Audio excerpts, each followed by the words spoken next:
2 থেকে আড়াই মাস হাসপাতালের থেকে বাড়িতে আসলাম ছুটিতে। তো মূলত আমার 5খানা অর্ডার ছিল, সে 5খানা ডেলিভারি দিতে পারিনি। অনেকে ভাবছে যে দাদা হয়তো পয়সাটা মেরে দেবে, তা না দাদা। আমার একটা যদি গাছ পান আপনারা, একটাই গাছই আপনারা 2 মাস হোক 1 মাস হোক আপনারা গাছগুলো রিটার্নই পাবেন। আর দেখুন আমার 5খানা পার্সেল ছিল, তার থেকে 4খানা পার্সেল দিয়ে দিচ্ছি অলরেডি। আর একটা দাদার একটা চাকু ছিল একজনের, সেটাও দিতে পারেনি, এটাও পার্সেল করে দিয়েছি অলরেডি। তো আর এক দাদার একটা আবানা ম্যান্ডারিনি গাছ ছিল, তানার অলরেডি 3খানা গাছ ছিল, 2খানা গাছ দিয়ে দিয়েছিলাম। আর 4খানা ছিল, 3খানা দিয়ে দিয়েছিলাম। আর 1খানা আবানা ম্যান্ডারিনের গাছ ছিল, তো সেটা আমি আমার কাছে স্টক ছিল না, চারা রেডি ছিল না বলে দিতে পারিনি। তো অলরেডি চারা রেডি হয়ে গেছে গ্রাফটিং।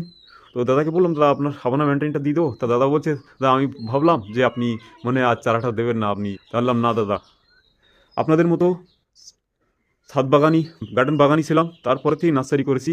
হয়তো আমার সমস্যার কারণে হয়তো 2 দিন লেট হয়েছে, কিন্তু একটা আমি বেঁচে থাকতে আপনাদের গাছ মার যাবে না। তো অলরেডি উনি বললো দাদা আমার একটা ডেল্টা ভ্যালেন্সিয়াস চারা দিতে হবে। তো আমি বললাম দাদা ডেল্টা ভ্যালেন্সিয়া চারা তো আমার কাছে এই মুহূর্তে স্টক নেই।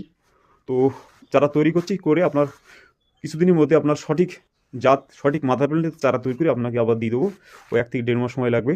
তো আজকের এই প্রতিবেদন আমরা এইখানে রাখলাম। যদি চ্যানেলটি ভালো লাগে তো একটু লাইক শেয়ার করবেন, যারা চ্যানেল নতুন আছেন তারা একটু সাবস্ক্রাইব করে রাখবেন। ধন্যবাদ।